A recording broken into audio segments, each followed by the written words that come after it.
Bonjour à tous, merci d'être là. On va commencer sans plus tarder parce qu'on a 1 heure et quart et qu'on est un petit peu en retard. Je voudrais remercier les organisateurs de Kesher d'avoir organisé cette présentation. La façon dont ça va se dérouler, je vais présenter les intervenants rapidement. On va ensuite laisser M. Antoine Le Boyer présenter la technologie sur laquelle il travaille pendant 20 minutes. Et ensuite, on aura une bonne heure comme ça pour installer le débat et poser des questions.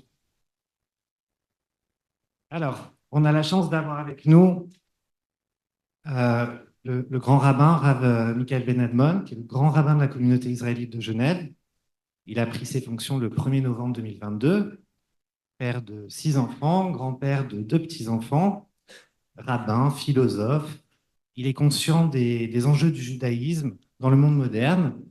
Il s'attache à exprimer un judaïsme orthodoxe ouvert à toutes et à tous, comme en témoigne le succès de ses interventions au sein de la communauté israélite de Genève. À la fois à l'aise dans les cultures européennes et israéliennes, fort d'une expérience pédagogique, il a publié 5 livres et une cinquantaine d'articles en français et en hébreu.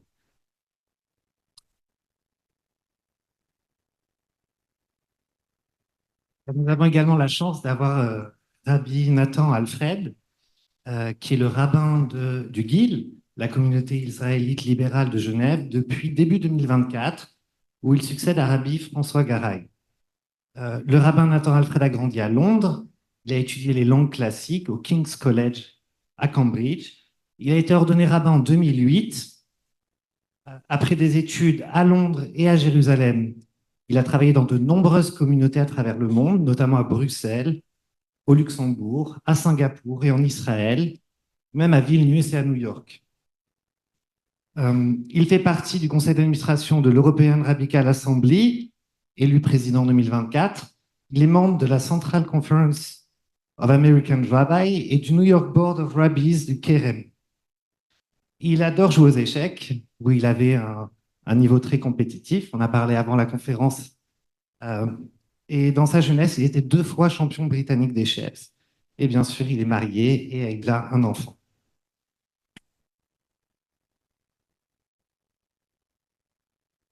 Alors, Monsieur Antoine Le Boyer travaille à l'Université technique de Munich où il dirige le Software and Artificial Intelligence Venture Lab, dont le rôle est de soutenir et d'encadrer les fondateurs de start-up. Il a été élu président-directeur général du groupe GS6 de 2008 jusqu'en 2020. Antoine Le Boyer a été membre du GIL de 2015 à 2022. Il a récemment entrepris de développer le projet Virtual Ravota, visant à utiliser l'intelligence artificielle générative pour appréhender les textes hébraïques dans le cadre de sa passion pour l'étude des textes de la littérature juive.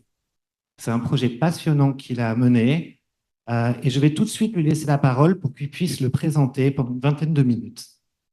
Olivier, merci beaucoup. Une petite précision, j'ai été membre du GIL, je suis toujours membre du GIL, mais pendant 7 ans, j'étais membre du comité. Une petite précision. Et ça me fait très plaisir de voir dans cette salle une série de visages que je n'ai pas vus depuis très longtemps. Je suis venu de Munich pour le plaisir de venir parler à Kesher. J'ai eu l'occasion de participer en 2015 à l'organisation. Je trouve que c'est une conférence qui est tout à fait extraordinaire, non seulement parce que les sujets sont intéressants, mais surtout parce que, comme on l'a aujourd'hui, on a ensemble nos communautés qui viennent discuter, qui se rassemblent. Et donc, Kesher est quelque chose qui est très important. Et la Havruta que je vais vous présenter respecte également l'esprit de Kesher. Je voudrais vous présenter ce qui a été fait et je voudrais par contre dire qu'il y a un sujet que je ne vais pas évoquer qui est finalement ce que je veux qu'on discute durant le panel et qui est de savoir quelles sont les qualités d'un outil d'intelligence artificielle. Est-ce que ce que l'on a fait quelque chose de bien? Je voudrais que ça soit fait en discussion et avec nos 2 rabbins qui sont là. Et je voudrais vous rappeler que dans le Pirkei Avot, il expliquait que quand il y a un modeste élève, il faut se glisser et ne pas parler et laisser parler le grand maître. Et enfin, je dois ajouter que quand je joue sur les chaises, je ne suis que 1500. Je vous propose qu'on fasse la chose suivante. Je voudrais d'abord, hop, voilà, non, voilà. Je voudrais d'abord, pour ceux qui ne connaissent pas très bien ce que c'est l'intelligence artificielle, rappeler deux ou trois petites choses. Est-ce que je peux vous demander qui parmi vous a déjà utilisé ChatGPT? D'accord. Juste que vous compreniez, c'est la première fois que je parle dans une salle où je n'ai pas tout le monde qui lève la main. Alors, euh, la manière la plus simple de voir ce que fait l'intelligence artificielle, c'est de considérer la chose suivante. L'informatique classique, c'est une informatique qui est, comme j'ai mis, elle est sûre. Si vous demandez à ce qu'une intelligence classique, une informatique classique vous calcule 2 plus 2, toujours ça fera 4. L'informatique en intelligence artificielle, c'est une informatique qui est statistique. Et donc, les systèmes, ils savent plus ou moins qu'il y a 99,999% de chances que 2 plus 2, ça fasse 4. Lorsqu'il m'est arrivé sur ChatGPT de jouer aux échecs, si je commence par D2, D4, le système va au cinquième coup faire un rock parce que statistiquement, quand on regarde toutes les parties qui ont été déjà faites, eh bien, le coup qui arrive le plus souvent, même si le cavalier et le fou n'ont pas bougé, c'est de faire un rock. Donc, ce sont des systèmes statistiques. Il s'est passé 3 éléments qui ont fait que tout d'un coup, cette technologie qui existe depuis 27 ans a pris une importance très importante. La première chose, c'est que on a eu des nouvelles architectures qui permettent de traiter des nombres de données en quantité très importante. Je pense que vous avez tous entendu parler d'NVIDIA, dont maintenant la capitalisation est supérieure à la capitalisation des actions du DAX. Il y a un deuxième élément qui est qu'on a eu la capacité à pouvoir mettre la main sur des données en quantité inimaginable auparavant. Donc, auparavant, l'ancienne intelligence artificielle, c'était de faire des systèmes de régression sur des données relativement simples. Les systèmes qui sont utilisés pour faire le training des données, et je m'excuse des anglicismes, c'est la première fois que je parle de ce sujet en français, ce sont des systèmes qui sont absolument énormes. Et puis le dernier élément, c'est qu'il y a des modèles statistiques de plus en plus sophistiqués qui ont été développés. Et en particulier en 2017, il y a un academic paper qui a été développé qui s'appelle Attention is all you need, qui a été publié par Google et qui est le T de ChatGPT. Et donc c'est un modèle qui est particulièrement adapté à la compréhension de texte. Et donc, qu'est-ce qui s'est passé? Tout à fait par hasard, nous ont dit les gens d'OpenAI, ils ont mis en ligne le modèle qui a le nom de ChatGPT, qui est leur modèle 3.5, et tout d'un coup, tout le monde s'est mis à l'utiliser. Vous avez là le nombre de mois ou de semaines qui ont été utiles pour avoir 100 millions d'utilisateurs. C'est l'application qui a eu le plus d'utilisation le plus rapide. Et donc, je vois qu'il reste quand même des gens dans la salle qui n'ont pas encore eu l'occasion de l'utiliser. Essayez-le, c'est assez extraordinaire. Alors, il faut bien comprendre que c'est des outils qui sont formidables. Il faut comprendre non seulement les potentiels, mais leurs limites. Donc, les modèles peuvent faire ce qu'on appelle halluciner. Et halluciner, ça consiste à dire la chose suivante, c'est que s'ils ont des mauvaises données, s'ils n'ont pas de bonne information, il n'empêche que le système va tourner et qu'il est rare que le système vous dise « Ah, je ne suis pas très sûr ». Non, ils vont vous dire avec la même assurance 2 plus 2 égale 4, comme ils peuvent vous dire 2 plus 2 égale 5. Je sais comment faire pour discuter avec un modèle pour qu'on arrive à 2 plus 2 égale 5. C'est un peu classique. L'autre problème qui est assez fondamental, c'est qui possède les données. Donc, c'est aujourd'hui quelque chose qui fait partie des grandes questions de régulation. Des nombreux modèles ont été mis en place sans que l'on demande aux utilisateurs, aux entreprises, aux différents groupes de travail qui existent, est-ce que je peux utiliser vos données?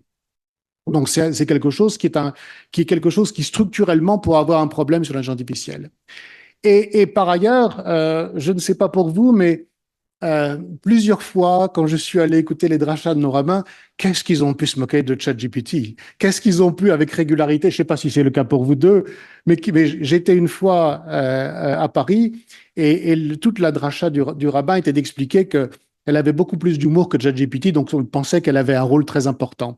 Et je pense que c'est pas vraiment la question, même si ChatGPT, si on lui demande pas si on ne lui demande pas de raconter quelque chose de positif, effectivement, ça n'a pas de l'humour. De façon générale, il faut pas faire d'anthropomorphisme avec l'intelligence artificielle. Par contre, l'intelligence artificielle est extraordinaire lorsqu'on a des données qui ne sont pas structurées. Et c'est là que je veux rester sur ce point. Si vous prenez les textes que nous avons dans la littérature judaïque, on a bien sûr le texte central qui est la Torah, mais on a une quantité de commentaires sur les commentaires, qui sont dans des quantités de sources d'informations des domaines. Et actuellement, je vous confirme, il n'y a pas un index central qui est capable de pouvoir garder toutes les informations. Et c'est pour ça que c'est un outil, l'intelligence artificielle, qui est parfaitement adapté ou qui apporte beaucoup de plus pour l'étude de la Torah. Et aujourd'hui, il existe des techniques pour pouvoir améliorer la qualité des informations qui sont données. Donc, j'ai dit que les systèmes pouvaient halluciner, mais il existe des techniques, et là, je cite la technique qui a été utilisée pour le projet qui s'appelle la Havruta, qui sont des techniques qui consistent à faire un petit peu ce que font les bibliothécaires. Les bibliothécaires, ils vont vous mettre une étiquette sur un livre, et donc si vous arrivez à une bibliothèque et vous demandez à un bon bibliothécaire c'est très important, et si vous leur demandez quel est le livre qu'il faut lire sur la médecine, sur la radiologie, la personne ne saura pas exactement quel est le livre qu'il faut lire, mais il va vous dire que c'est dans le rayon 3B. Et c'est un petit peu la même chose qui a été fait avec tous les textes qui existent dans la littérature judaïque. Je ferai plus tard un atelier s'il y a des gens qui sont des technologistes qui veulent discuter de ce qu'on appelle le RAG, je suis à leur disposition. Alors, comment est-ce que ça a démarré? En juin de l'an dernier, Sam Altman a fait un tour et a visité l'université. Alors, cette photo cette photo qui fait ma joie, parce qu'en fait, comme je travaille à l'université et que je m'occupe d'intelligence artificielle, on m'a dit qu'il fallait que je m'installe au deuxième rang. Et 2 minutes après, Sam Altman est arrivé, tous les photographes sont arrivés, et je me suis dit, OK, il va y avoir une bonne photo qui va arriver de moi, c'est celle qui est officielle. Je ne l'avais pas cherché, ça m'a fait très plaisir. Et après la discussion qu'il a eue, qui était passionnante, j'ai pu discuter avec lui 2 minutes. Et on a eu une discussion qui était un petit peu technique sur les limites qu'on peut avoir avec un modèle généraliste par rapport à des modèles qui sont sur des données plus précises. Il m'a demandé quelle était l'application que j'avais en tête et je lui expliquais ce que je viens de vous expliquer. Je lui expliquais que je suis des cours de la Mishnah, qui avait eu il y a quelques semaines une série de discussions sur les critères qui faisaient qu'un témoignage était admissible ou pas, et que j'aurais voulu pouvoir approfondir le sujet. Et je lui ai dit, je ne sais pas comment utiliser les outils actuellement pour trouver la possibilité d'approfondir ce sujet. Et à ma grande surprise, il m'a donné son email, oui, l'email est caché, et il m'a dit, c'est intéressant, est-ce que vous pourriez m'envoyer une note? Et donc je lui ai mis par écrit quelle était l'idée. Et de nouveau, à ma grande surprise, on a eu plusieurs échanges. Il m'a répondu. La première fois que j'ai reçu un mail de Sam Altman, j'ai dit à mon épouse que plusieurs d'entre vous connaissent que je venais de recevoir un mail de Sam Altman, qui est, je sais pas, le Bill Gates de notre époque ou le Henry Ford de notre époque. Et elle m'avait dit en rigolant que je devrais l'imprimer et l'encadrer parce qu'il ne m'écrirait plus, ce qui n'est pas arrivé par ailleurs. Et donc, ce qu'on a fait, c'est que je lui ai expliqué, et je ne sais pas si vous voyez, mais j'ai utilisé ce mail pour contacter beaucoup de gens. Et finalement, je m'occupe des startups. Donnez-moi 2 minutes pour parler comme quelqu'un qui essaye d'aider les startups. Pour beaucoup de gens, l'idée des startups, c'est qu'il faut faire de la technologie. La définition que mon de mes professeurs de la Harvard Business School avait donnée des startups, qui s'appelle Howard Stevenson, c'est qu'en fait, un entrepreneur, c'est quelqu'un qui est capable d'obtenir des résultats qui sont sans commune mesure par rapport aux ressources qu'il a. Et d'une certaine manière, moi, j'avais pas de ressources quand j'ai démarré. J'avais un travail à temps plein que j'ai toujours et qui m'occupe. Par contre, j'avais une bonne idée. Je continue toujours à dire que c'est une très bonne idée. Et puis, j'avais eu quelques échanges avec Sam Altman. Et à partir de là, ce que j'ai fait, c'est que je suis allé contacter absolument tout le monde. Donc, j'ai des contacts, bien sûr, avec la communauté libérale, et donc je les ai contactés. La personne qui fait les cours de la Mishnah, qui actuellement a fait son alia, est quelqu'un qui a été dans une communauté conservative. C'était l'ancien président de la communauté de la rue de Montevideo à Paris, pour ceux qui connaissent. Et à Munich, où je suis actuellement, je suis à 10 minutes du Rabat, et donc j'ai discuté avec les trois communautés. Et dans l'esprit de Kesher, tous les représentants des trois communautés ont dit que c'était une idée formidable et qu'il fallait regarder qu'est-ce que ça fait. Voilà pourquoi, quand j'ai proposé à Kesher de parler de ce sujet, j'ai demandé à ce que des rabbins de communautés différentes puissent participer, positivement ou négativement. Je vous assure, on n'a pas discuté avant s'ils sont pour ou s'ils sont contre. Et puis ensuite, j'ai contacté Sefaria. Est-ce que je peux vous demander qui connaît Sefaria? Alors, pour les gens qui ne voient pas, il y a moins de monde qui connaissent Sefaria, il y a plus de gens qui connaissent ChatGPT. Donc, également, donc ce que j'ai fait, c'est de nouveau avec la logique de l'entrepreneur, vous voyez l'heure à laquelle j'ai écrit à Sefaria pour leur dire bonjour, j'ai discuté avec Sam Altman, est-ce qu'on pourrait travailler ensemble? Regardez la vitesse avec laquelle ils m'ont répondu. C'est du quasi instantané. Alors, pour ceux qui ne connaissent pas Sefaria, c'est une organisation qui est située à la fois en Israël et aux États-Unis, et c'est la plus grande collection de textes de la littérature judaïque qui soit en open source. C'est une organisation qui, en plus, est sans but lucratif. Il y a des organisations qui existent pour pouvoir mettre des textes à la disposition, mais c'est pas l'esprit avec lequel je voulais qu'on travaille. Et de même que Kesher, c'est une organisation qui est multicommunauté. Et puis surtout pour moi, ce qui est important, c'est une boîte de techos. Ce que vous pouvez voir en bas, c'est quelque chose que les informaticiens connaissent bien.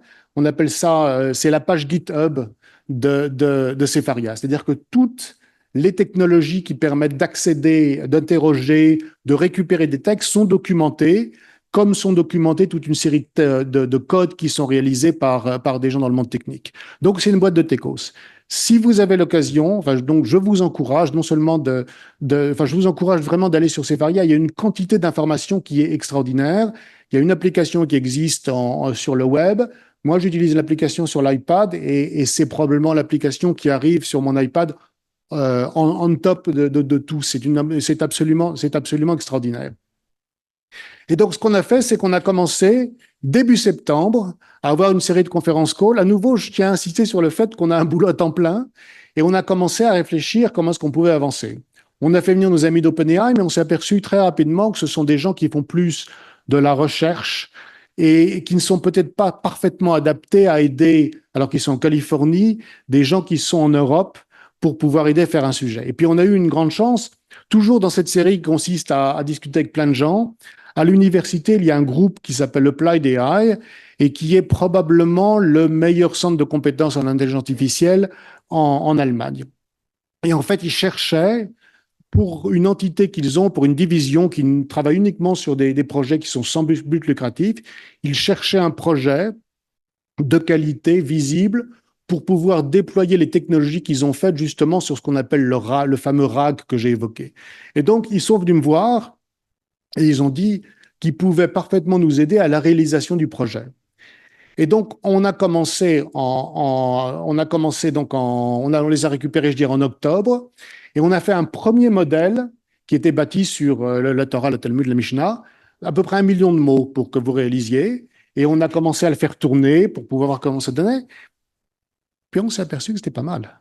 On a aperçu il y avait effectivement toute une série de données qui manquaient, mais on s'est aperçu qu'on pouvait approfondir un certain nombre de questions, comme celles que j'ai évoquées sur les témoignages, et que ça aidait à étudier. Donc une deuxième étape, ça a été de passer de 1 million de mots à 40 millions de mots et de mettre tout le contenu, qui est à la fois en hébreu et en anglais, sur la plateforme qui est la plateforme que l'on a utilisée. On avait commencé avec un petit nombre d'utilisateurs. En fait, j'avais demandé tout un certain nombre de gens que j'avais contactés, Rabban Nathan en fait partie, de me donner quelques questions pour qu'on puisse les tester. Puis à un moment, on s'est senti suffisamment à notre aise pour pouvoir se dire, allez, on va mettre sur cette plateforme qui reste encore en mode pilote un nombre d'utilisateurs assez important. Donc voilà, on a annoncé de façon officielle ce projet en janvier. À côté de moi, vous voyez Paul Chang qui est chez Applied AI, qui n'est pas juif, qui est quelqu'un d'extraordinaire, qui, quand je suis arrivé pour discuter avec lui, connaissait les éléments de la Torah de façon extraordinaire. Donc, il n'est pas uniquement un informaticien absolument de génie, c'est quelqu'un qui est remarquable. Et il y a Lev Israël qui est à côté, qui est le Chief Technology Officer de Sefaria.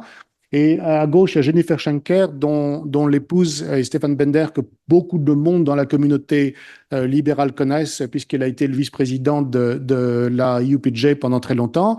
Et le monsieur qui n'a pas de cheveux, c'est moi. Alors aujourd'hui, je veux pas faire de démonstration de la plateforme. Il y aura un pilote, il y aura une session d'un atelier qui se fera.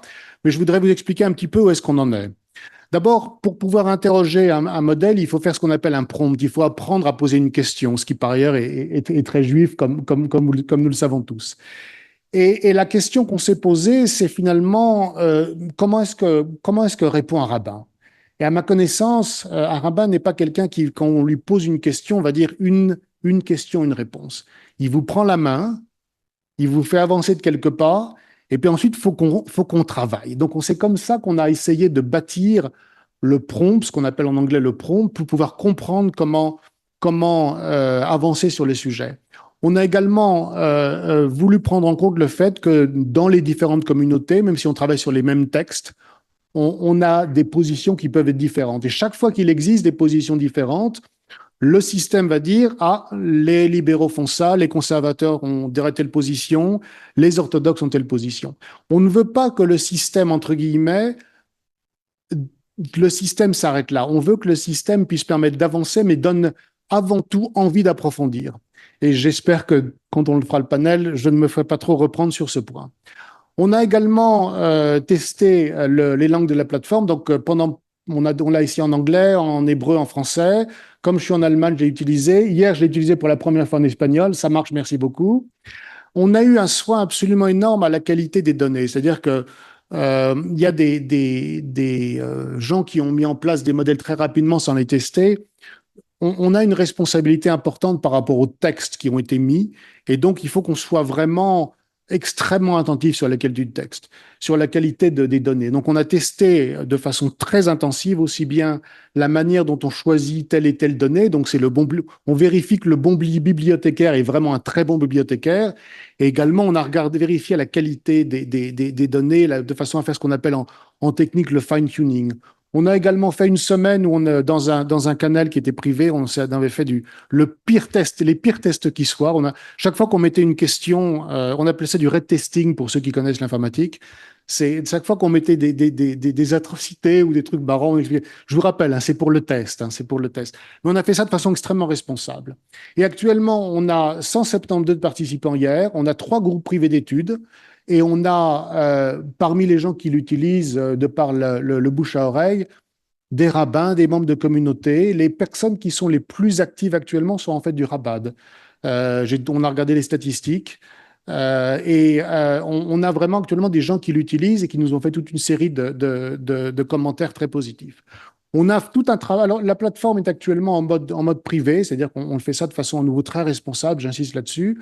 Mais on a comme projet de passer en production cet été. Donc voilà une page de Sefaria. J'espère que vous pouvez la voir. Quand on clique sur un des textes, arrivent à droite tous les commentaires qui existent sur ce texte.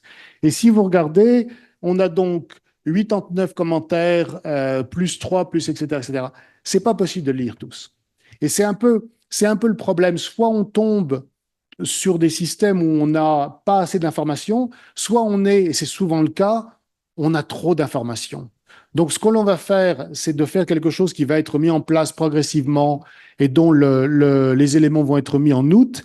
Ça consiste, quand on est sur un texte, de pouvoir dire quelle est la première question qu'on voudrait poser. Et c'est comme ça qu'on espère pouvoir... On n'est pas en train de dire, voilà, c'est comme ça. On est en train de dire, quelles sont les questions que vous vous posez. On va vous trouver les textes que vous devez quand même lire pour avancer. Alors, je voudrais conclure. J'espère que je suis toujours bien dans les 20 minutes, que je n'ai pas dépassé. J'ai rien entendu, donc je pense que c'est bon. Alors, je voudrais conclure sur deux points. Premier point, j'insiste là-dessus. Et rappelez-vous, on est quand même après le 7 octobre. C'est un projet qui a été fait par tous, par des gens qui sont remarquables, complètement dans un esprit de pure générosité. Je voudrais bien insister, que ce soit les gens de Sefaria, que ce soit les gens de l'université de Munich, moi je compte pas. Tout le monde fait ça dans un esprit de la plus pure générosité. Et on y passe du temps, croyez-moi. Je trouve que c'est quelque chose qu'il faut absolument souligner. J'insiste, les gens qui nous aident actuellement au niveau informatique, ce sont des gens qui sont absolument au top du top du top. Les équipes de Sefaria, c'est la plus belle organisation qui existe aujourd'hui pour rendre des textes disponibles. Tout cela est fait dans un esprit de plus pure générosité. Le deuxième élément, dans le rapport d'activité de Sefaria, Donc, il y a eu ce texte, c'est un peu un rapport d'activité, comme une entreprise fait des rapports d'activité. Voilà ce qu'ils ont marqué. Donc, je vous laisse le lire. Ce projet est un projet qui est fait pour pouvoir faire d'utiliser l'intelligence artificielle d'une façon qui soit fiable, précise et puis à laquelle on puisse avoir confiance. Juste que vous puissiez réaliser, ce document est imprimé à 3 millions, est envoyé à 3 millions de personnes, dont pas assez dans cette salle par ailleurs. On est 15 millions. Donc 20% des Juifs dans le monde ont lu ça. Et je pense, et je travaille sur beaucoup de sujets en information artificielle, je peux vous dire que ce soit sur l'aspect technique, sur l'aspect respect de la propriété intellectuelle et sur l'aspect de la gouvernance d'un projet, c'est absolument ce qui aujourd'hui se fait de mieux parmi tous les projets que je connais en artificielle. Je vais quand même finir sur un dernier point. Premier point, attendez, trois mots, hein. Donc, premier, je pensais que tout le monde connaissait Sefaria. Je vous le recommande, c'est vraiment tout à fait remarquable. Il y a également sur le site de Sefaria une page où vous pouvez contribuer, donc je vous encourage de le faire. Et puis ensuite, il y aura un atelier que je vais organiser où vous pouvez utiliser la plateforme. Sinon, vous m'envoyez un mail, vous mettez Kesher dans le titre et je vous enverrai le lien pour vous connecter. Voilà, je vous remercie. J'espère que je n'ai pas pris trop de temps. Et ensuite, écouter, on va écouter les gens qui savent exactement. Merci beaucoup, Antoine, pour cette présentation. On va laisser la parole au Rav, mais j'aurais quand même d'autres questions pour toi par la suite, comme par exemple, quelle garantie tu peux nous donner qu'une intelligence artificielle ne sera jamais antisémite? On y, on y reviendra. Alors peut-être la première question que je voudrais poser, c'est quelque chose j'ai testé la plateforme et ça m'a beaucoup interrogé. Le problème du doute et de la connaissance absolue. Finalement, la connaissance absolue ou plutôt la prétention d'avoir réponse à tout peut-elle être considérée comme un péché d'orgueil, voire comme de l'idolâtrie, ou au contraire peut-elle être vue comme un effort recommandable? Il y a plein d'exemples où Rachid nous dit je ne sais pas. Mis à part les questions en suspens dans le Talmud qui seront tranchées quand Mashiach viendra, y a-t-il des questions où l'intelligence artificielle ne saurait trouver de réponse et où elle pourrait simplement dire comme Rachid je ne sais pas? La capacité de l'homme à changer son point de vue de manière dynamique au fil de son apprentissage semble pouvoir être répliquée dans le domaine de l'intelligence artificielle, mais qu'en est-il du domaine du doute? Directement comme ça. Il y a... Vous chauffez.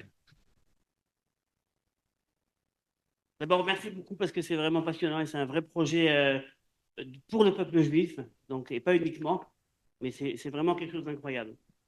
Alors, évidemment, avant de répondre C'est à vous cette qui menez en question, fait. avant de répondre à cette question, j'aimerais d'abord dire pourquoi c'est, à mon sens, une révolution. Parce que vous savez que la Torah n'a pas toujours été démocratisée. La Torah n'a pas toujours été démocratisée. Elle a été pendant des centaines et des milliers d'années le fait de certaines personnes qui la connaissaient, qui la gardaient jalousement, mais elle n'était pas posée sur la scène publique. Et certaines fois, c'était également une stratégie pour conserver un certain pouvoir et pour justement conserver une maîtrise des masses. Si le rabbin uniquement a la réponse, et si lorsqu'on lui pose une question, il ne donne pas les différents arguments qui l'amènent à donner sa réponse, eh ben, il va conserver une certaine hégémonie, et tout rabbin qui soit, eh ben, c'est quand même bien d'avoir du pouvoir.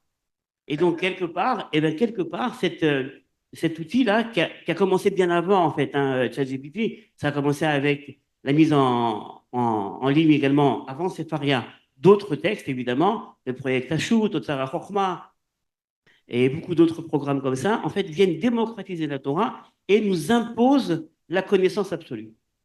Moi, j'ai eu une expérience dans ma vie qui a été pour moi fondatrice. J'étais étudiant en philosophie avec un prof incroyable avec qui on étudiait Nietzsche et Hegel. Pardon, Nietzsche et Freud. C'était un cours comparatif sur Nietzsche et Freud. Et le gars parlait, il connaissait. Il y a un gars à côté de moi qui lève la main et qui pose une question au professeur. Et il lui pose une question. Le professeur, il le regarde avec des yeux comme ça. Il se lève pour regarder qui c'est, qui ose poser la question. et lui dit, mais avant de poser la question, tu as lu tout Freud et tout Nietzsche, et tu as lu sur Freud et Nietzsche tout ce qui a été écrit, que tu oses poser la question. Et moi, j'étais là, je regarde ça, je fais, mais il a raison, en fait, le prof. Avant de poser une question, il faut savoir. Il faut savoir. Et en vérité, on a, nous, en tant que juifs, l'obligation de tout savoir. Parce que pour poser une bonne question, il faut bien savoir si c'est une vraie question. Elle a été posée avant, après. Et on a dans la projet talmudique des critères d'une vraie question. Donc, en vérité, ça nous impose l'obligation de savoir, ça c'est essentiel. Maintenant, pour poser la question justement des limites de la connaissance absolue. Parce que quand on veut tout savoir, on est dans un paradigme justement qu'on peut tout savoir.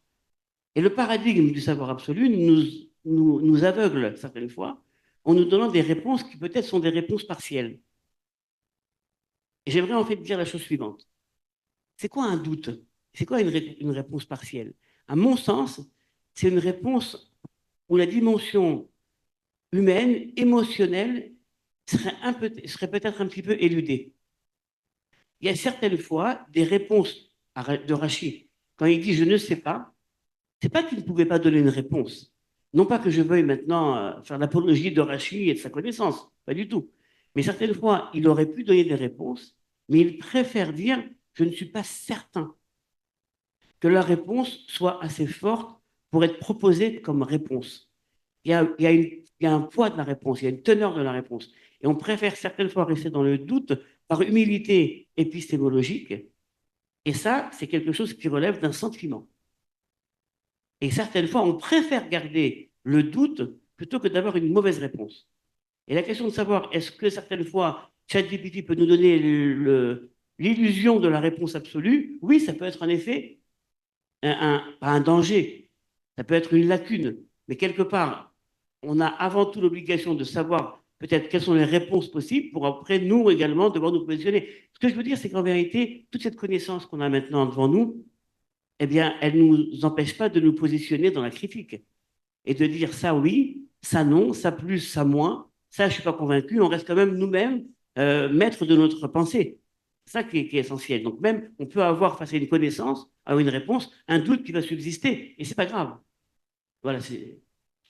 Merci beaucoup. Alors, pour rebondir là-dessus, Rabbi Nathan, toujours sur le thème de la connaissance, je lisais le premier rachis de la paracha, de l'avant-dernière paracha, Berukotai, qui dit Shetiyu Amelim Batora. Il est important de se fatiguer à connaître. Et peut-être plus important de se fatiguer à connaître que de connaître vraiment. Et donc, dans ce contexte, est-ce qu'une application d'intelligence artificielle qui donne des réponses un petit peu toutes cuites, un petit peu toutes faites, est-ce que vous pensez que c'est conforme à l'esprit de la Torah? Et finalement, est-ce que cette intelligence artificielle n'est pas trop gentille? Est-ce qu'elle ne nous remet pas assez en place? Oui, moi je me souviens bien être fatigué par les études de la Torah. C'était une bonne pratique, mais c'était une pratique de dictionnaire pour chercher les mots et tout en araméen. Les petits textes de Talmud avec le fond trop petit pour mes yeux, mais ça me donne bonne fatigue. Et pour moi aujourd'hui, un projet comme Sefaria, bien sûr, la démocratisation de la Torah, de l'étude juive, peut-être ça lui donne peur comme au rabbin. Mais en fait, aujourd'hui, d'avoir des outils comme Sefaria qui ouvrent le monde juif, qui ouvrent la richesse de de nos textes juifs, la Torah est là, le Mishnah, tous les deux Talmud, le Midrash, le Hanoch, toutes les choses sont là. Et même on traduit en anglais, bien sûr, mais ça commence en français et en wolof aussi. Ça donne la possibilité de vous tous d'étudier, de lire les textes qui sont là. Bien sûr, on a besoin de toi. On a toujours, on a dit, besoin de toi. Mais en fait, on est fatigué, pas simplement par la lecture de texte qui est trop difficile de comprendre, mais on est fatigué parce qu'il y a beaucoup de choses à maîtriser. Euh, mais pour moi, c'est une bonne pratique, ça change, ça ouvre la possibilité d'étudier. Ça donne un accès à chaque juif qui a envie d'apprendre notre histoire, notre richesse. Et à mon avis, le travail d'Antoine est aussi formidable. C'est super comme outil parce que ça donne la possibilité d'entrer dans le monde juif, d'approcher ces questions dans une manière pour quelqu'un qui commence. On peut commencer par Virtual Chavruta. Et après, si vous avez envie de faire des choses dans une manière plus profonde, oui, vous avez déjà fait la première étape. Et je pense que oui, ça va bien changer le rôle de la langue, mais je pense que le rôle de la langue est déjà changé. Alors, qui parmi vous utilise Google, par exemple? Qui utilise Google? Et même chaque jour, même le quotidien, utilise Google, hein? Tous, presque tous. Et bon, si vous avez besoin de demander à Robert Hermon, est-ce que c'est le bubble tea caché, quelle bénédiction on doit utiliser? J'espère non, j'espère que vous n'êtes pas dérangé chaque jour par les utilisateurs de bubble tea, les consommateurs de bubble tea. Non, je ne pense pas. Et pour un poisson, si moi j'utilise le site web de Coop, et je vois le poisson. Alors, je ne sais pas les noms de poissons en français. Même en anglais, c'est difficile. Qui est caché, qui n'est pas caché. Mais bon, on n'a pas besoin chaque fois de demander au vente, bon, est-ce que c'est poisson caché ou pas? Parce qu'en fait, on a les applications Kosher Fish. On a quelque chose par Google. Et il y a certaines questions qui est facile à gérer maintenant avec les outils qu'on a déjà. Mais bien sûr, ça reste d'autres questions pour le Laban. Par exemple, avec l'outil d'Antoine de Belger Halakha, j'ai demandé quand va venir le Messie. Et oui, qu'est-ce que vous pensez, vous? Est-ce qu'il y a une réponse? Non. Oui, non, il y avait une réponse, mais il n'y avait pas exact. Donc, dommage. Oui, mais il y a une possibilité de dire, je ne sais pas. Oh, en fait, cette tradition dit ça, et chez les réformes, chez les libéraux, oui, quelque part le Messie, mais ils sont messianiques. Et bon, alors, c'est bien. Mais il y a des questions plus profondes, bien sûr, que pour le moment, on n'a pas de réponse. Merci beaucoup. Alors, est-ce qu'il sera possible un jour d'accéder d'avoir une certaine complicité avec l'intelligence artificielle? Il me semble que l'étude passe beaucoup aussi par la relation maître-élève. Est-ce qu'il vaut mieux étudier avec quelqu'un qui est de son niveau ou au contraire, doit-on trouver quelqu'un de plus érudit que soi? Finalement, dans la relation maître à élève, le maître aussi s'élève. Et est-ce qu'on ne perd pas un petit peu cette notion avec l'IA, outre le débat et la confrontation dont on a parlé, est-ce qu'il n'y a pas une notion aussi d'amitié qu'on doit essayer d'établir avec son RAV, de complicité, tout simplement? Antoine, n'hésitez pas aussi à... Je n'ose pas répondre avec les deux rabbins qui sont à côté de moi, mais je vais quand même essayer. Alors, la première chose, c'est que oui, absolument, la relation avec un rabbin est quelque chose qui est absolument essentiel. Ça permet bien sûr de travailler, d'avancer. La seule chose, c'est qu'actuellement, indépendamment de cet élément, il y a deux éléments que je voudrais évoquer. Le premier élément, c'est qu'il ne faut pas faire d'anthropomorphisme.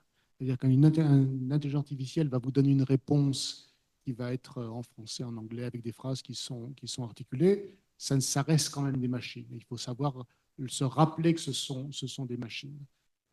La seule chose, c'est que ce sont des machines qui ont été faites avec beaucoup de soin et qui ont été faites à partir de textes qui sont des textes très importants, auxquels on est tous attachés, qui ne sont pas finalement si simples à utiliser parce que ce sont des textes qui sont en grande quantité. Comme vous l'avez tous les deux vous l'avez évoqué, c'est pas parce que la Virtual Avruta, qui est le nom de la plateforme actuellement, vous donne une réponse que vous n'avez pas fini de travailler. Et donc, je pense que c'est quelque chose d'important. Et donc, non, il ne faut pas oublier que c'est une machine, il ne faut pas faire d'anthropomorphisme. Par contre, ce que je vois actuellement, parce que pour pouvoir travailler, pour fine-tuner la plateforme, pour améliorer la qualité, on regarde toutes les réponses, toutes les questions qui sont posées, toutes les réponses. Ce que je constate, c'est qu'actuellement, on a deux types d'utilisateurs.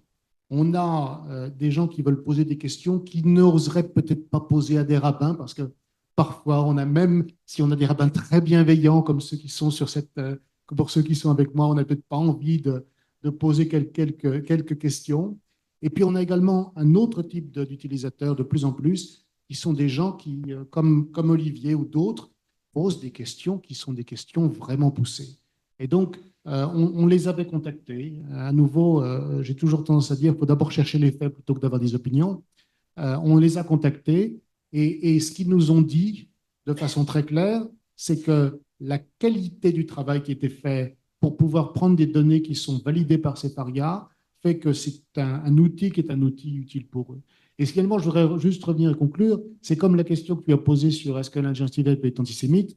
Si c'est mal fait, si ce n'a pas été fait de façon, comme le dit Sefaria, de façon à ce que ça soit fiable, responsable et qu'on puisse avoir une confiance dans les éléments, on va avoir un mauvais système.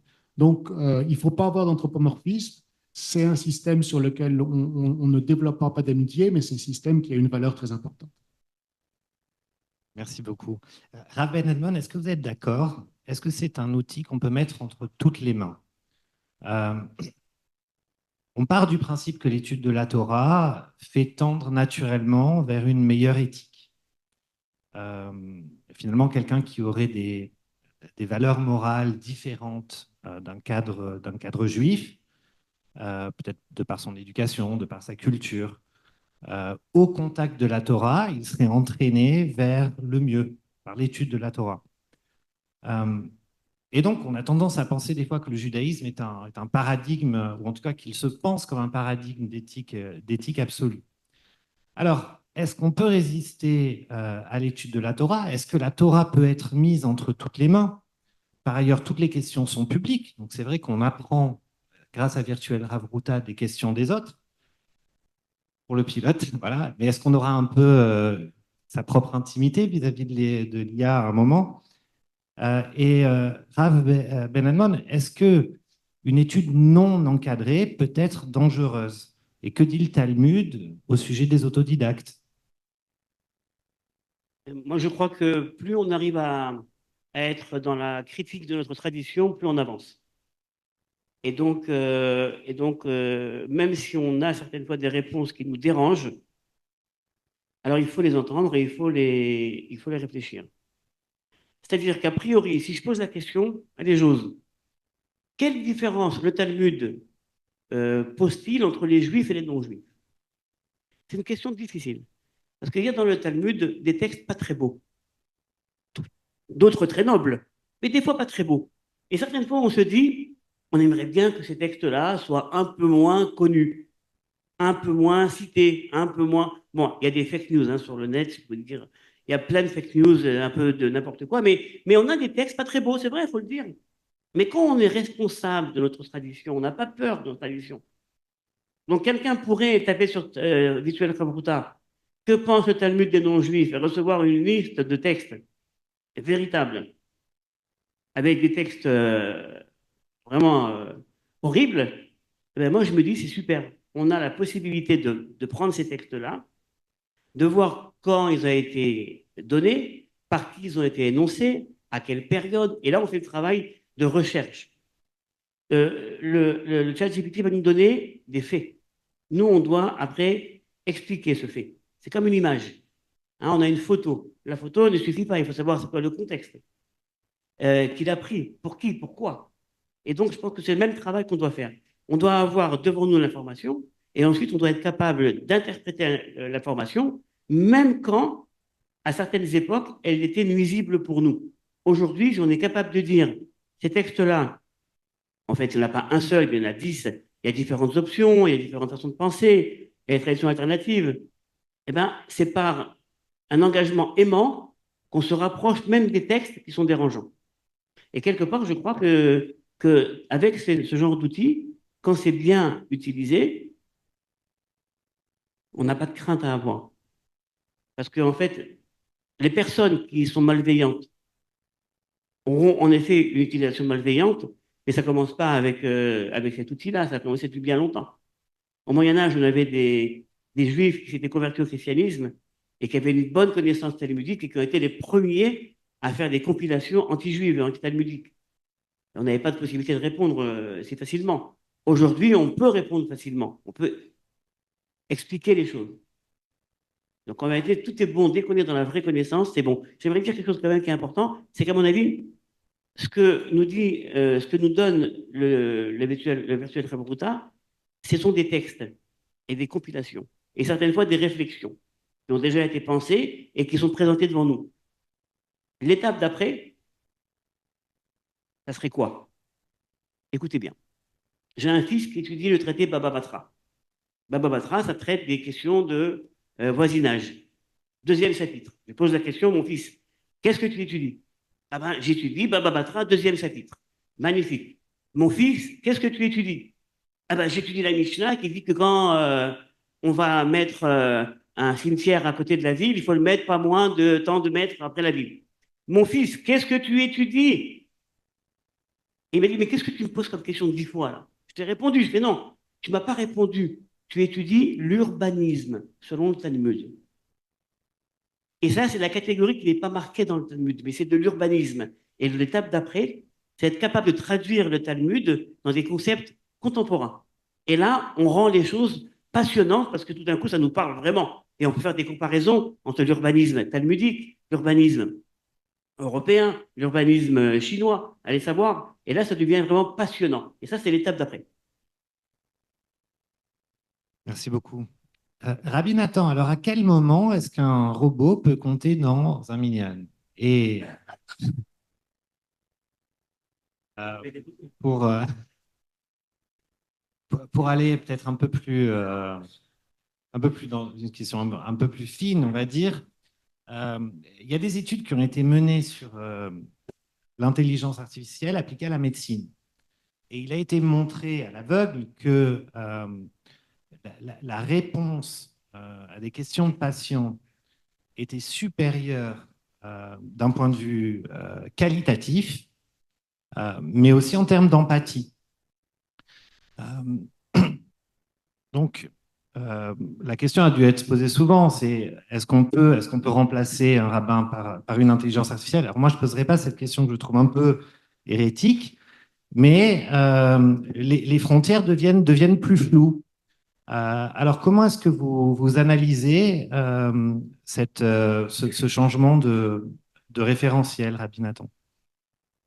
Est-ce que c'est un robot juif? Parce que bon, on a l'impression, même chez les libéraux, être juif peut être dans un minyan. Donc, je ne sais pas si c'est conseil aussi, si après ça va plus ça. J'avais posé la question de savoir si une intelligence circoncise pouvait siéger à la table de Pessah.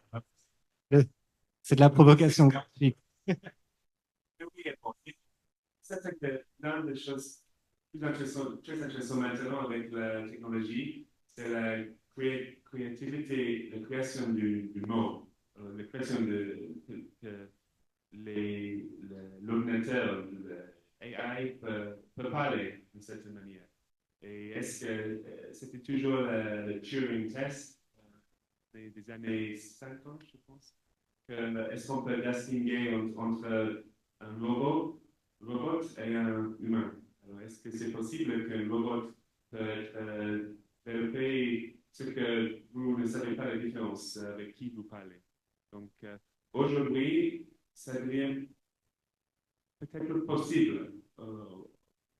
Pas à 100%, mais ça va arriver, à mon avis. Ça va arriver.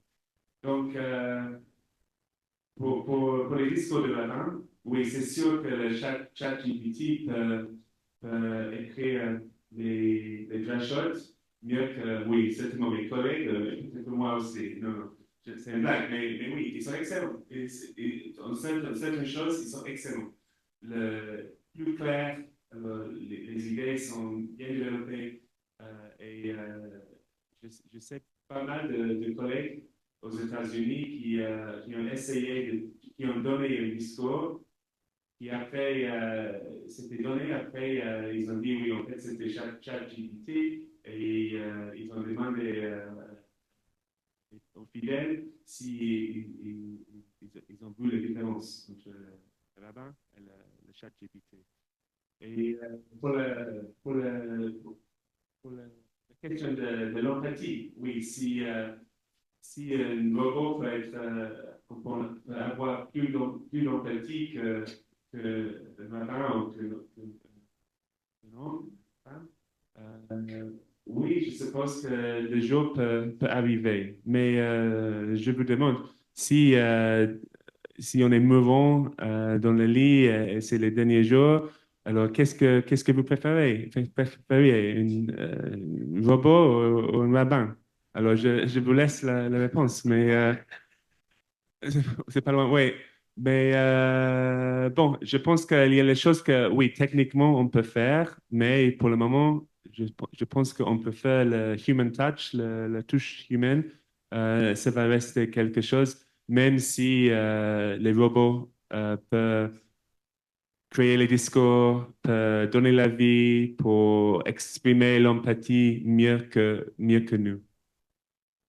Merci. Alors, question à nos rabbins.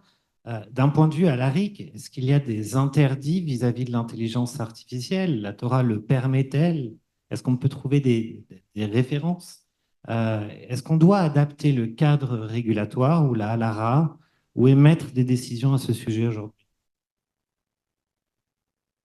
C'est encore tôt, mais on peut peut-être réfléchir les frontières des questions possibles et impossibles. En tout cas, pas encore possibles. Quand on est dans une question qui est liée à la technique, c'est de la technique. Ça veut dire que je peux répondre une réponse A, B, C, et en consultant ChatGPT, je vais avoir encore 10 réponses. J'ai augmenté ma capacité de réponse. On reste encore une fois dans la technique. Mais quand on arrive à des questions qui sont des questions liées à la moralité de l'acte, ça c'est autre chose. Par exemple, est-ce que est-ce qu'avoir des relations sexuelles avec un robot ou une robote, d'accord, est-ce que ça va être considéré comme de l'adultère? C'est une question qui est possible, hein? Alors, vous voyez, ce genre de... Alors ça, ce sont des questions qu'on peut imaginer. C'est pas impossible. On n'est pas, on n'est pas très loin de ça, si ce n'est pas déjà fait, en fait, hein. Les questions plus difficiles, en quelle mesure une décision de l'AI par rapport à la vie ou la mort dans un cadre hospitalier, en quelle mesure ça peut être conforme à la décision alarique et la priorisation de la vie d'une personne ou d'une autre. Ça, ce sont des grands dilemmes d'éthique. Quelqu'un vient à l'hôpital et on a deux, trois personnes qu'il faut soigner, on va devoir prioriser. Aujourd'hui, on a des possibilités peut-être de mettre en place des programmes qui vont faire un bilan de la situation médicale de chacun et à laquelle il vaut mieux prioriser. Est-ce qu'on va se baser là-dessus pour dire la halakha, en fait, elle a réussi par le biais de ces machines-là à faire le check de tous les arguments possibles plus vite que nous, et on a besoin d'être rapide dans ces cas-là, et mieux que nous. Est-ce qu'on va donc certaines fois pouvoir baser une réponse anarchique sur une réflexion mécanique? C'est une question, encore une fois. On n'a pas encore de réponse là-dessus, hein. On a un cas qui avait été posé par le rabbi de Rogine, le rabbi Lerner, qui avait posé la question, est-ce qu'on pourra un jour rentrer un golem dans le minyan? La question avait été posée au XVIIe siècle. Hein, c'est un cas intéressant. Quelqu'un peut construire un golem. Un golem en hébreu moderne, c'est un abruti. Mais à l'époque, c'était une sorte voilà, d'homme comme ça, fabriqué par l'homme. Donc la question a été posée, mais en fait, c'était prophétique hein, comme question. En fait, la question, c'est on n'a pas encore, à mon avis, assez de recul vraiment pour pouvoir présenter une théorie halachique généralisée concernant la halakha et l'intelligence artificielle. Merci beaucoup. Euh, il me semble qu'on a encore un petit quart d'heure et de toute façon, je vais arriver à la fin de mes questions. Mais dites-moi, Sylvain, quelle question voudriez poser?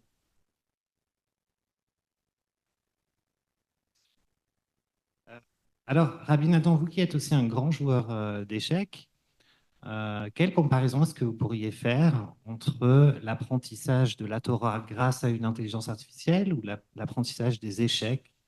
Je sais que l'intelligence artificielle a complètement modifié le jeu moderne des échecs. Oui, oui, j'ai grandi dans un monde sans ordinateur. Alors, j'ai joué aux échecs des années 80 et peut-être vous vous souvenez, c'était toujours le rêve de créer un ordinateur plus fort que l'homme. Et finalement, je pense que euh, c'était 1019 Deep Blue, oui, c'était 95 que Deep Blue a gagné contre Kasparov. Et après ça, on a rien entendu parce que, en fait, c'était fini. Entre les ordinateurs et nous, c'était fini. C'était l'ordinateur qui va gagner chaque fois. Et en fait, les années 2000, c'était un copain Demis Hassapis de DeepMind et Alpha Zero qui a changé le chemin pour étudier, pour jouer aux échecs. Et avant, on a donné les règles pour jouer aux échecs et aussi la vie. Alors, il faut mettre comme ça, il faut mettre les figures au centre, il faut protéger le roi. Et Demis, il a changé, son équipe, il a changé le système. Simplement, on donne les règles, chèques à l'ordinateur et après, laisse l'ordinateur de résoudre le problème lui-même. Et moi, j'ai une coach et un entraîneur qui m'entraîne. Il habite à Lviv, en Ukraine. On a travaillé ensemble il y a 10 ans, 12 ans. Et en fait, on, bien sûr, on joue pas contre l'ordinateur, mais pour l'enseignement, on consulte, on demande de temps en temps, on dit, OK, on va demander l'ordinateur quel est le meilleur coup. C'est bien changé parce qu'avant, on ne sait jamais qui était vraiment le meilleur coup. Mais aujourd'hui, on peut demander à chaque fois l'ordinateur. Et, mais le problème que, comme simple joueur, on devient paresseux parce que bon, la réponse est là et simplement euh, si tu veux savoir, OK, qu'est-ce que je dois faire, la réponse est là. Donc, ça, ça, ça a un effet sur notre analyse parce que oui, les hommes sont paresseux. Si la réponse est là, peut-être on ne pense pas nous-mêmes. Mais le, possibilité, on a cette possibilité de jouer avec l'ordinateur et c'est élever le niveau de joueur dans le monde, c'est accélérer l'âge de le plus jeune grand maître et aussi c'est démocratiser le système. On n'a pas vraiment besoin d'être en russe pour être bon joueur d'échecs maintenant. On a les grands maîtres en Chine, en Inde, en Pérou, n'importe où, parce qu'il y a cette démocratisation de savoir et c'est possible partout devenir bon joueur aux échecs.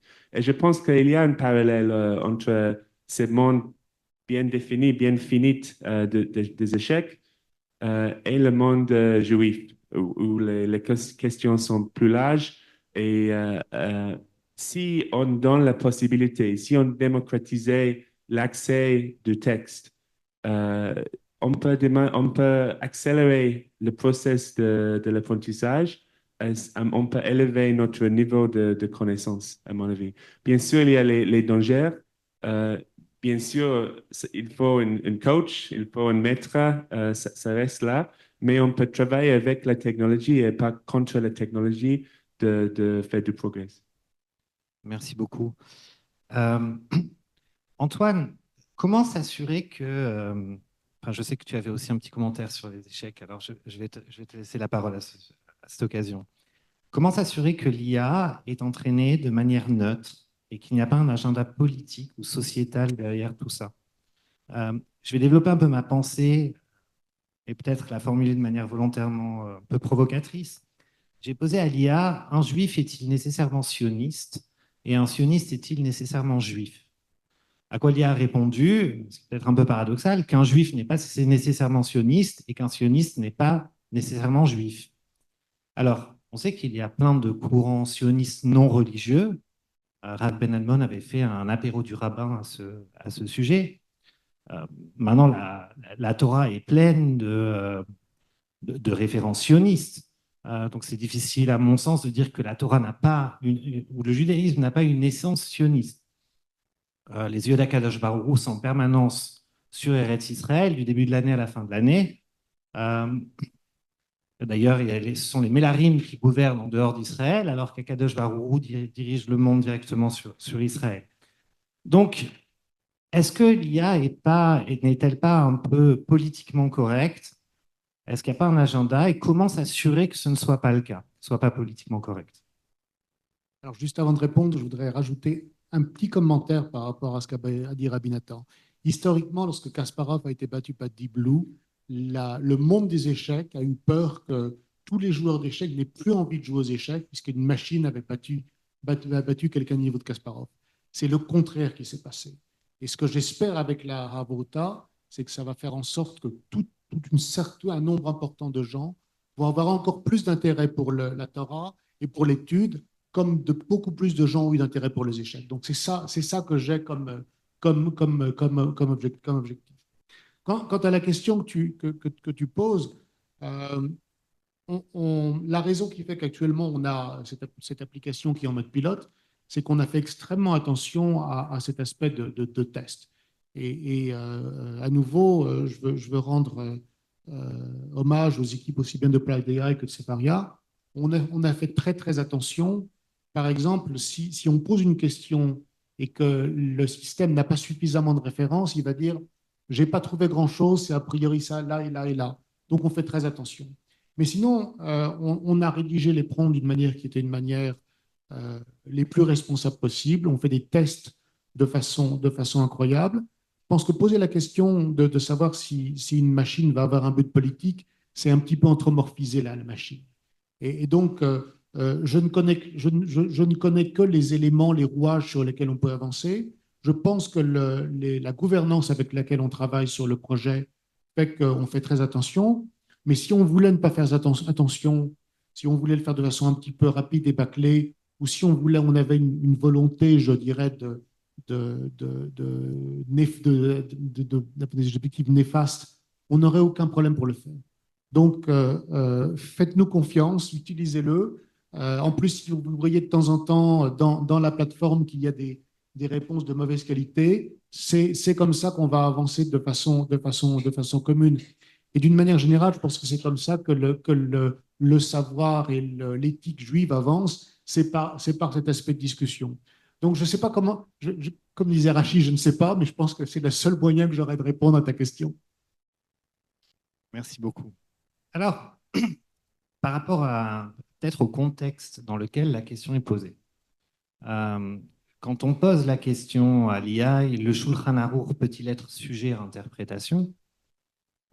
Et dans quelles circonstances? L'IA répond de manière ambiguë. Oui, le Shulchan Aruch peut être sujet à interprétation. Et donc, il suit 3 exemples. Le Rav Shlomo Zalman Auber, qui dit qu'il est inapproprié d'adopter une interprétation plus stricte que la lettre de la loi dans des situations qui ne sont pas explicitement mentionnées dans le Shulchan Aruch, car ça pourrait conduire à des comportements excessivement rigoureux et potentiellement dangereux. Un autre exemple, c'est le Rav Nathalie Tzvi Berlin, qui considère les décisions du Shulchan Aruch comme représentatives d'une vue majoritaire, ce qui signifie qu'on ne peut pas s'appuyer sur une opinion minoritaire, même dans des circonstances exceptionnelles, sauf si une traduction spécifique le permet. Là, à nouveau, c'est oui, on peut interpréter le Shulchan Aruch. 3e exemple, excusez-moi, c'est la question la plus longue. 3e exemple, l'exemple des Juifs yéménites qui ont maintenu des pratiques basées sur d'autres autorités que le Shulchan Aruch, comme le Rambam, et qui ont pu prospérer comme ça. Et puis, moi, je rajouterai une 4e illustration. Oui, la Rav, je la tiens de Rav Pesner, qui est malheureusement pas là aujourd'hui, mais qui m'a autorisé à le citer. J'espère que je ne vais pas travestir sa pensée. Donc, il me donne deux exemples. Est-ce qu'on peut faire une fête de Hanouka Tabaït pendant l'Omer? Ou est-ce qu'on peut manger une soupe au poulet pendant les jours qui précèdent Tisha B'Av?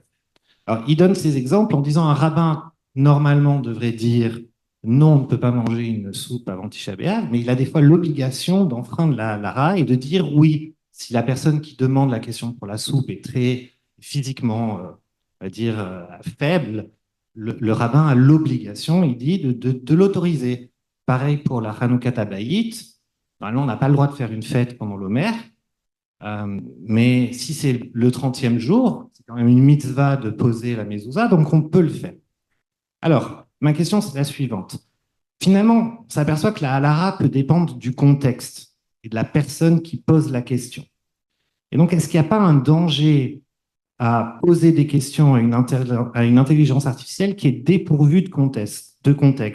Est-ce que ce n'est pas dangereux de reporter la responsabilité de la réponse à celui qui formule la question en lui demandant de fournir le contexte nécessaire? Et comment est-ce qu'on peut enseigner le prompt engineering de manière juive? Ça s'adresse à tous les trois. Moi, c'est comme ça que j'ai toujours compris la halakha, en fait, hein, comme étant un système ouvert avec des dizaines de réponses, aucune obligation d'écouter un texte plutôt qu'un autre. On a des déclarations de principe, le Shulchan Aruch, mais quand on connaît la halakha, on sait qu'il y a des centaines de personnes et de rabbins qui ont été contre le Shulchan Aruch, se sont opposés à la codification du Shulchan Aruch. Donc, en vérité, du sein même de la halakha, on n'a aucun problème à s'opposer à certains textes. Bon. Maintenant, la question est de savoir est-ce que la halakha existe? Moi, je le dis toujours, la halakha n'existe pas. La halakha n'existe pas. Il y a la halakha en contexte. Vous avez dit, il y a une réponse A pour une personne, une réponse B pour une autre personne, une réponse C. Alors, évidemment, ça, c'est l'art de, comment dire, du contexte. Savoir dire à une personne, pour toi oui, pour toi non. Mais je vais vous dire, je crois que cet outil, en fait, peut également rendre les questionneurs un peu plus mûrs. De ne pas téléphoner au rabbin tous les 2 matins pour avoir des questions ridicules. Savoir si le concombre est cachère pour Pessah. C'est vrai. Ça veut dire qu'on a certaines fois des questions qu'on a résolues. On peut les poser une fois pour toutes, on aura la réponse. Mais il y a ensuite une sagesse de la question. La personne, moi j'ai toujours été très étonné par des personnes qui couraient voir le rabbin et qui posaient au rabbin toutes les questions de leur vie. Un peu d'intimité, mon ami. Un peu d'intimité, un peu de respect quand même. Reste dans ta vie privée, tu as des questions que tu vas poser, d'autres que tu ne vas pas poser. Et puis tu vas décider à quel moment aller voir le rabbin et à quel moment n'aller pas le voir. Ne pas aller le voir.